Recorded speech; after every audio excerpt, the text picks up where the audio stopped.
মত কর্মকৃত মত পরম মদ ভক্ত সঙ্গ বর্জিত নির্বৈর সর্বভূতেষু যশ মামিতি পাণ্ডব। ভগবান মত কর্মকৃত বলছেন, অর্থাৎ কর্ম ছাড়া কোন জীব ক্ষণকালও থাকতে পারে না। তো ভগবান কর্ম করতে নিষেধ করছেন না, কর্ম ত্যাগ করতেও বলছেন না।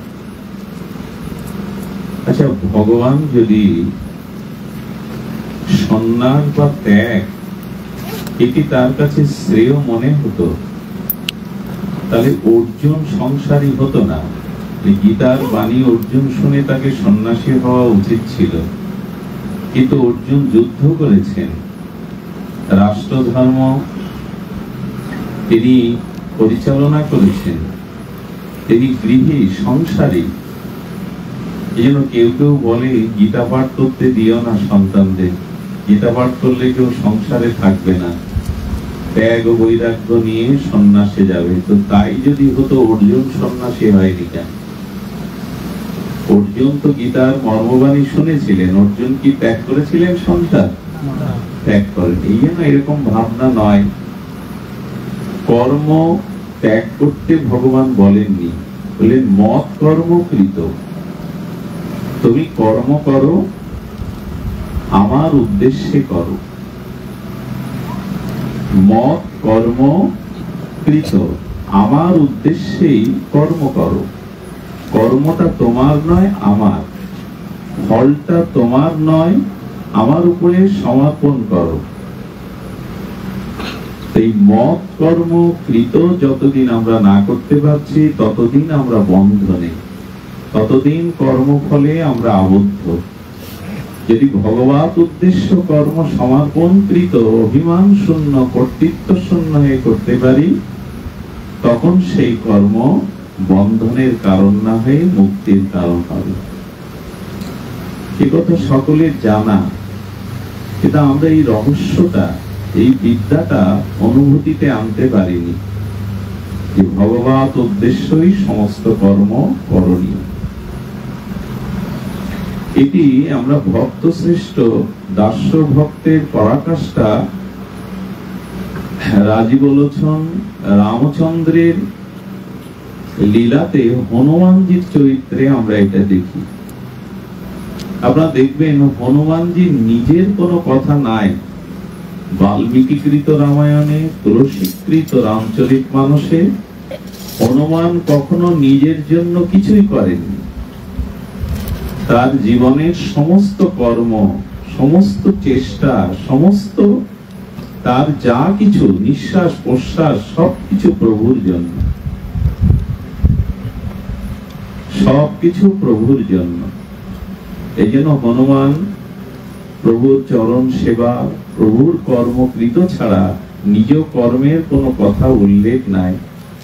তিনি রাজ্য চেয়েছেন, তিনি নিজের সুখ সমৃদ্ধি চেয়েছেন, নিজের কোনো প্রচার গরিমা চেয়েছেন, এমনটা রামায়ণে নাই। দর্শন আমরা এই মত কর্মকৃত শব্দটি অনুধাবন করি, প্রভুর উদ্দেশ্যেই সমস্ত কর্ম যেন সমর্পণ করে করি, তাহলে সেই কর্মের যে বন্ধন আমাকে আবদ্ধ করতে পারবে না। আর এই ভগবত উদ্দেশ্যে কর্মের যে রহস্যটা, আমাদের মধ্যে যে শুদ্ধ সত্য গুণাবলীর প্রকাশ, এটি সাধু সঙ্গে ছাড়া এই বুদ্ধি, এই কর্ম রহস্য জট আমাদের খুলবে না। যতদিন শুদ্ধ ভক্ত সঙ্গ না হচ্ছে, সাধু মহতের সঙ্গ না হচ্ছে, ততদিন আমাদের বুদ্ধি শুদ্ধ হওয়ার নয়, কোনো ক্রমেই নয়। এ সম্পর্কে গোস্বামী তুলসীদাস একটি চরিত্র, একটি লীলার দ্বারা অপূর্ব আমাদের চিত্র রূপ করেছেন, রূপায়ণ করেছেন, যে সাধু কৃপা ছাড়া আমাদের বুদ্ধি শুদ্ধ হতে পারে না, আমাদের কর্ম সমর্পিত হতে পারে না, আর আমাদের জীবনের স্বভাবও বদলাবে না, যতদিন শুদ্ধ সাধু সঙ্গ না হবে। দৃষ্টান্তটি হলো এই, মা জানকী জগৎমাতা সীতার অন্বেষণে হনুমান যখন লঙ্কায় গিয়েছিলেন, তখন লঙ্কার দুয়ারে রাক্ষসী, আর সেই রাক্ষসী রাবণ রাজ লঙ্কার দুয়ারে পাহারায় ছিলেন। হনুমান যখন দুয়ার দিয়ে লঙ্কায় প্রবেশ করতে যাবে, তখন এই যে রাক্ষসী, সে হনুমানকে বলছে, কে চোর যায়, কে চোর যায়। হনুমানকে চোর বলছেন। হনুমান দাঁড়িয়ে আছেন। আচ্ছা, হনুমানকে কি বলছে রাক্ষসী? চোর বলছেন। হনুমান তখন হাসছেন। মা জানকীকে যিনি চুরি করে হরণ করছেন, সেই রাবণের দাস হয়ে রাবণকে চোর না ভেবে যে সীতা উদ্ধার করতে এসছে, সেই আমাকেই ও চোর বলছে। আচ্ছা, এটা কি সঠিক বুদ্ধি না বিপরীত বুদ্ধি? রাবণ রাজ মা জানকীকে চুরি করে আনলেন, তো তার প্রভু সেই রাবণই তো জগতের সব থেকে বড় চোর। অথচ ভক্ত শ্রেষ্ঠ হনুমানকে দেখে রাক্ষসী বলছে, চোর চোর চোর, কে চোর যায়। এখানে তুলসীদাস বোঝাচ্ছেন, রাবণের সঙ্গ করায়, অসৎ সঙ্গ করায় এদের বুদ্ধি বিপরীত হয়ে গেছে। এরা সাধুকে চোর ভাবছে, আর চোরকে প্রভু বা সাধু ভাবছে। তো যতদিন আমাদের জীবনেও মহৎ সঙ্গ, সৎসঙ্গ না হবে, ততদিন আমাদের বুদ্ধি বিপরীত হবে। কিরকম বিপরীত হবে? বিপরীত হলো যে আমরা শ্রেষ্ঠকে, মঙ্গলকে, কল্যাণকে আমরা শ্রেষ্ঠ ভাববো না, মঙ্গল ভাববো না। এই যে মত কর্মকৃত, আমার উদ্দেশ্যে, আমার ফলাকাঙ্ক্ষায় আমি কর্তৃত্ব অভিমান নিয়ে কর্ম করলে আমার জন্ম মৃত্যু ফুরাবে না, কর্মফল ফুরাবে না। এই রহস্যটা আমি বিপরীত দেখছি। আবার আমরা কি করি জানেন? এই কর্ম করে গর্ব করে বলি, ধর্ম কর্ম কি করব, ধর্মের থেকে কর্মই বড়। আমি ওই সাধু অনুষ্ঠান, পাঠ, কীর্তন এসব সময় আমার, আমি কর্ময় বিশ্বাসী। সকাল থেকে সন্ধ্যা পর্যন্ত মিথ্যা ছল চাতুরীর আশ্রয় না নিয়ে পিতামাতার সেবা করে, সবার সাথে সুন্দর ব্যবহার করে আমি কর্ম করি। কর্ম বড় না ধর্ম বড়? সে জোর গলায় বলে কি কর্মই বড়। তার মানে কর্ম করছে সে নিজের অর্থ রোজগার, পরিবার, নিজের সুখ সমৃদ্ধির জন্য, অথচ সে ভগবানের প্রীতির জন্য, ভগবানের সন্তুষ্টির জন্য, ভগবানের আরাধনার কিছু করছে না। এই নিজ স্বার্থ সংসারের নিমিত্তে, অর্থবিত্ত, নিজের আশা আকাঙ্ক্ষা পূরণের জন্য কর্ম করে সে গর্ব করছে। তাহলে এই বুদ্ধিটা সঠিক না বিপরীত? তার মানে যতদিন মহৎ কৃপা না হবে, সাধু সঙ্গ না হবে, ততদিন আমাদের বুদ্ধি শুদ্ধ হবে না। সীতাকে যে চুরি করে আনলো তাকে বলছে প্রভু, আর হনুমানকে বলছে চোর। হনুমান তখন কি করেছে? হনুমান বলছে যে এত বড় চুরি করলো তাকে প্রভু ভেবে আমাকে চোর বলছো? হনুমান দ্রুত গিয়ে আর মানে কষে একটা চড় বসিয়ে দিয়েছে রাক্ষসীর চোয়ালে। চড় খেয়ে উনি পড়ে গেছেন, কান দিয়ে কিছুটা রক্ত বেরিয়ে গেছে। এইবার দেখুন উঠে বলছেন আপনি পরম মহাত্মা, আপনি এসেছেন আমাকে উদ্ধারের জন্য, আপনি পরম মহাত্মা, পরম সাধু। এইবার একটু আগে যাকে চোর বলছে, এখন কি বলছে? আপনি পরম মহাত্মা, পরম সাধু, আমার কল্যাণের জন্য আপনি এসেছেন। তার মানে এখানে বলছে হনুমানের দর্শনে, হনুমানের স্পর্শ হলো, তাই না? হনুমানের স্পর্শনে, হনুমানের দর্শনে ওর মধ্যে থেকে ওই যে কান দিয়ে রক্ত বেরিয়ে গেল, মানে কি ওর ভেতরের যে বিপরীত স্বভাব, তমগুণের স্বভাব, সেটা বেরিয়ে গেল। আর তখন তার বিপরীত দৃষ্টি চলে গিয়ে তত্ত্ব দৃষ্টি এলো, আপনি তো মহাত্মা, আপনি তো সাধু, আমার উদ্ধারের জন্যই আপনি কৃপা করে এসেছেন। তুলসীদাস বলছেন, যতদিন এরকম হনুমানজির মতো শুদ্ধ ভক্ত সঙ্গ না হবে, তার স্পর্শ না হবে, তার সঙ্গ না হবে, ততদিন আমাদের বিপরীত স্বভাব যাবে না।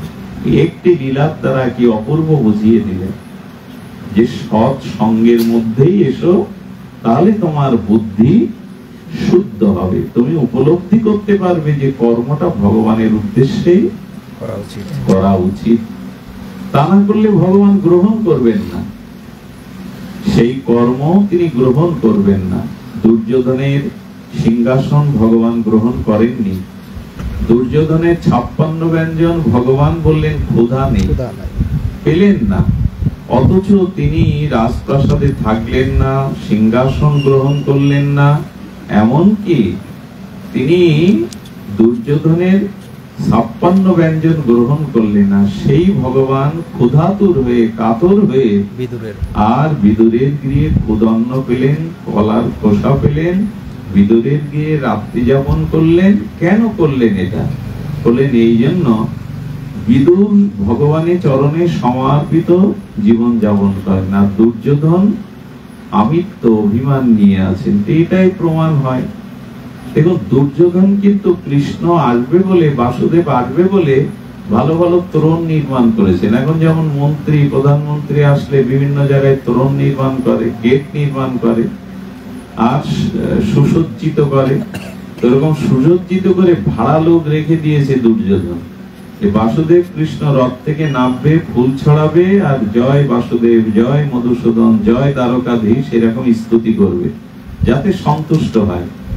তো গোবিন্দ রথ থেকে নেমে যেই ফুল ছড়াচ্ছে, যেই বাসুদেব কৃষ্ণের জয় হোক, যেই দ্বারকাধীশের জয় দিচ্ছে, শ্রীকৃষ্ণ কানে হাত এঁটে ধরেছে, মানে ওই কীর্তন যেন ওনার কানে না যায়। কারণ সবকিছু করছে স্বার্থের জন্য, কপটতার জন্য, এই জন্য ভগবান ওটা কানে নিচ্ছেন না।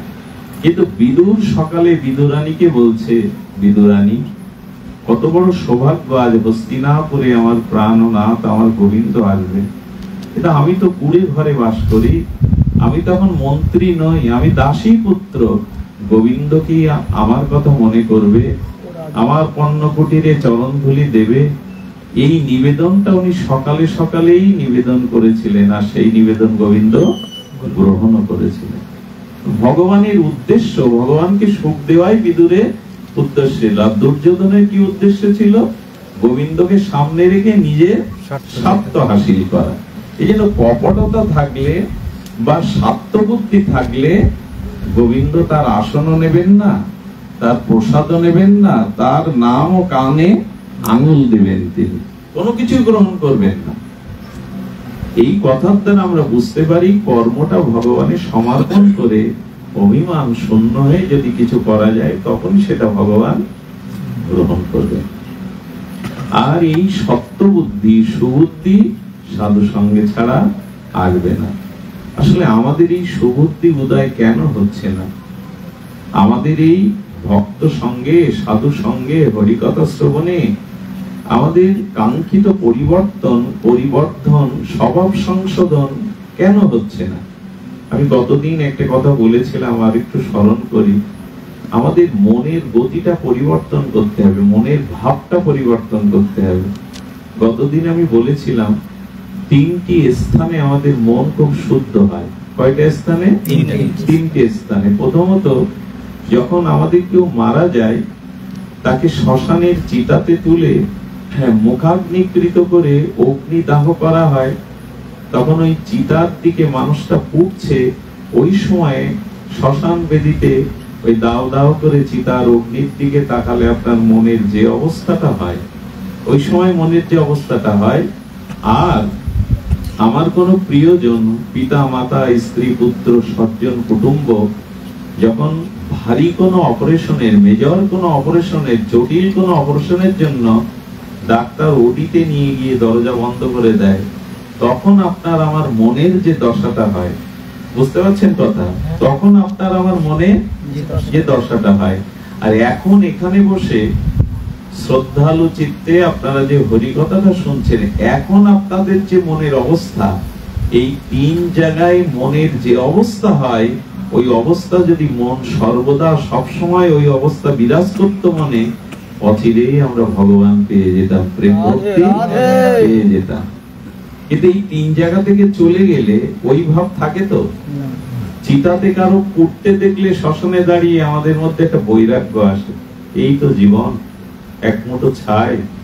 তখন মনের অবস্থা খুব শান্ত স্থিতি হয়।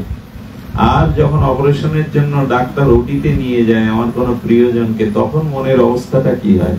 আর এখন বসে যে হরি কথা শুনছেন, এখন যে অবস্থা, এই অবস্থা মনে থাকে সব সময়? তো এই অবস্থাটা মনের আমরা রাখতে পারি না। আচ্ছা, এইসব জায়গায় গিয়েও, বারবার সাধু সঙ্গে গিয়েও মনের পরিবর্তন হয় না কেন? বললেন যে শ্মশানে প্রচুর পরিমাণে মানুষকে পোড়ানো হয়, ওখানে কিছু লোক কাঠ বেচে। শ্মশানে চিতায় কাঠ ফুরিয়ে গেলে কোথায় কিনবে? শহরে।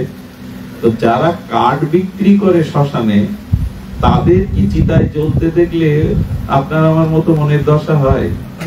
তার দশা হয় আরো লাশ আসুক, আরো কাঠ বিক্রি।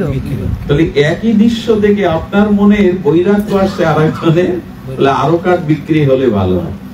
আচ্ছা, ডাক্তারের অপারেশন থিয়েটারে নিয়ে গেলে আপনার আমার যে মনের অবস্থায়, ডাক্তার নাচ দেখতে হয়? হয় কি? হয় না। তাহলে একই দৃশ্য দেখে সকলের মনের অবস্থা। আবার দেখবেন এই হরিবাসরে এসছেন, এখানে আমরা যদি 50 জন ভক্ত থাকি, তো তার মধ্যে কিছু ভক্ত কত দূর থেকে কষ্ট করে এসে তাদের চোখ বড় বড় হয়ে গেছে, তারা যেন আঁচল পেতে, হৃদয় পেতে হরিকথা শুনছে না। কারোর দিকে তাকিয়ে দেখেন, ঘুমাচ্ছে, অলসতা আসছে, মনে হচ্ছে এখন তাকে বিছানা করে দিলেই তার ভালো হতো, তাকাতেই পাচ্ছে না। এর মধ্যে অনেকে আছে। তো একই জায়গায় গিয়ে সবার মনের গতি এক হয় কি? মনটাকে ত্যাগ বৈরাগ্যের মধ্যে রাখুন। সব সময় যদি ওই ভাবটা রাখা যায় যে আমার সংসার, আমার শরীর, আমার এই দেহ, এটি তো ওই নলিনী দল জল জীবন টলমল, বিন্দু বিন্দু মতো পদ্মপত্রে বিন্দু আকারে কখন বাতাসে ঝরে যাবে, জীবন কখন ফুরাবে, কখন মরণ ব্যাধি এসে ভেতরে বাসা দেবে। একটা কথা বলি, অন্তিম সময়ে কাল বা মৃত্যু আপনার সামনে যখন দাঁড়িয়ে আপনি যদি বলেন কৃষ্ণ বলতে আমার একটা নিঃশ্বাস প্রয়োজন, হে কাল, হে মৃত্যু, আপনি আমাকে কবলিত করার আগে একটা নিঃশ্বাস ভিক্ষা দিন, আমি এক নিঃশ্বাসে একবার একটু গোবিন্দ বা রাধা বলে মরতে চাই, মৃত্যুর সময় গোবিন্দ বললে আমি উদ্ধার হব। তো কাল বলছে আমি সময় তোমায় দেব না। যদি বলেন আমার যত টাকা পয়সা সম্পদ তোমায় দেবো, একটা নিঃশ্বাস দাও, কৃষ্ণ বলা দেবে তো? মৃত্যু দেবে তো? তারপরে একটা নিঃশ্বাসের কত মূল্য একবার ভেবে দেখুন। আপনার সারা জীবনের জমি জমা অর্থ দিয়েও ওই কালের কাছ থেকে, মৃত্যুর কাছ থেকে আপনি একটা নিঃশ্বাসও কিনতে পারবেন না। অথচ দিন আর রাত্রে আমাদের কতবার নিঃশ্বাস পড়ে আর গ্রহণ হয় জানেন? 21,600 বার। কতবার পড়ে নিঃশ্বাস? প্রত্যাহার করি আর গ্রহণ করি 21,600। কিন্তু এখন এই নিঃশ্বাসের মূল্য দিচ্ছি তো 21,600 বার?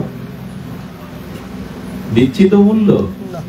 কিন্তু সে সময় একটা নিঃশ্বাস যদি সমস্ত সম্পদ দিয়ে মৃত্যু বা কালের কাছ থেকে আপনি চান, সে অথচ 21,600 বার নিঃশ্বাস বৃথা ব্যয় হয়ে যাচ্ছে। আমাদের একজন ডমরুজি মহারাজ বলেছিলেন, প্রতিটা মানুষের 21,600 বার গোবিন্দের নাম নেওয়া উচিত। তা যদি না পারো তার অর্ধেক নাও, 16 মালা যদি না পারো অন্তত 8 মালা প্রতিদিন ভগবানের নাম নাও, নিঃশ্বাসটা কাজে লাগা। এটা সম্পদ। পুরো জীবনের অর্থ দিয়ে একটা নিঃশ্বাস কিনতে পারবে না তুমি কালের কাছ থেকে। আর এখন 21,600 বারের যে নিঃশ্বাস বৃথা ব্যয়ের কাজে লাগাও। নিঃশ্বাসটা পড়ছে তাতে একবার কৃষ্ণ ছেড়ে দাও। আচ্ছা, নদীর ঢেউ তরঙ্গে যদি একটা কাগজ বা একটা পাতা দিয়ে দেন, সে ভাসতে ভাসতে অনেক দূরে যায় না? তেমন নিঃশ্বাসের নামটা দিয়ে দাও, ভাসতে ভাসতে কবে গোবিন্দের চরণে গিয়ে পৌঁছে যাবে। আপনি নদীর স্রোতে কিছু ভাসিয়ে দিন, ও ভাসতে ভাসতে ভাসতে ভাসতে কোনোদিন কুলে পৌঁছে যাবে। যে নিঃশ্বাসটা পড়ছে ওতে একবার কৃষ্ণ বলে ফেলুন। আরেকটা কথা বলি, যখন হাই ওঠে, হোঁচট খান, সকালে ঘুম থেকে ওঠেন, তখন বাবা গো, মা গো এইসব না বলে একবার গোবিন্দ, একবার গৌর, হে শ্রী গুরু এইসব বলবে। চোট লাগলে বাবা রে মা রে করি, সকালবেলা উঠে কি বলি আমরা জানি না, তবে ওখানে একটু নিতাই বলুন, শ্রী গুরু বলুন। এই অভ্যাসটা যদি করতে পারেন তাহলে অনেকবার তো হাই ওঠে, সকালে তো প্রতিদিন উঠতে হয় ঘুম থেকে, তো প্রতিদিন যদি ওই অভ্যাসটা করে নেন, এখন এই ছোট ছোট জিনিসগুলো আমরা শুনি কাজে লাগাই না, কাল থেকে লাগাবেন কি? কেউ ভোরে উঠে গৌর বলবেন, বিছানায় উঠলেন হা গৌরাঙ্গ, নিঃশ্বাস যখন এলো হাই উঠলো হা গৌর হরি একবার বললেন। এটা তো যখন উঠবে তখন সারা জীবনে তো অনেকগুলো নাম হয়ে যাচ্ছে, তাই না? অভ্যাসটা তো করা চাই, কিন্তু শুনছি অভ্যাসটা আসছে না। আজ অপূর্ব একটা লীলা বলবো আপনাদের, আপনারা অনেকক্ষণ অপেক্ষামান ছিলেন। লীলাটি শুধু লীলা নয়, এই লীলার যে তাৎপর্য আপনারা মজে যাবেন। আমি শব্দটা ব্যবহার করলাম, কি হবেন আপনারা? মজে যাবেন। মজতেই তো এসেছেন, আনন্দে ভাসতেই তো এসেছেন, তবে খুব মজে যাবেন যদি অলসতা ত্যাগ করে লীলার দিকে ধ্যান দিন। পারিজাত হরণ নাটকে ভাগবতে আছে পারিজাত হরণ নাটক।